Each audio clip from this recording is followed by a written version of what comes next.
সালাম আলাইকুম, সবাই কেমন আছেন? আজকে আমার কোয়েল পাখির খাওয়া শেষ হয়ে গেছে, তো একটা দোকানে গেলাম, পরে 2 কেজি কোয়েল পাখির খাবার নিলাম। খাওয়ার পরে এগুলো হচ্ছে আপনার 60 টাকা করে। আমি যেটা আমার পাখিকে খাওয়াই, ডিম আলা পাখিকে 60 টাকা করে।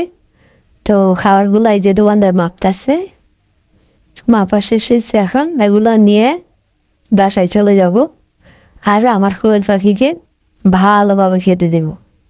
তো আপনারা কী খাবার খাওয়ান আপনাদের কোয়েল পাখিকে অবশ্যই জানাতে পারেন। এই যে খাবারগুলা বাসা নিয়ে আসছি, এখন এগুলা দুটা পাত্রেতে রাখলাম। ওই যে আমি এগুলো খাওয়াই, এগুলা মোটামুটি ওরা ভালোই খায় দেখতেছি। তো এগুলো নেওয়ার পরে সুন্দর মতো ঢাকনা দিয়ে রেখে দিছি। তারপর মনে করলাম আমার পাখিগুলোকে একটু দেখা দরকার। এই যে আমার পাখিগুলা বারান্দার মধ্যে। তো আলহামদুলিল্লাহ পাখিগুলো এখনো ভালোই আছে, মোটামুটি ডিমও দিচ্ছে। যাক, আপনারা যদি পারেন অবশ্যই কমেন্ট করে জানাতে পারেন। আর পাখিগুলা আমি শখ করে বান্ধাছি, প্রফেশনালি না, ঠিক আছে?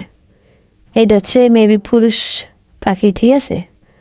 সো আপনারা কারা কারা কোয়েল পাখি পালেন জানাবেন।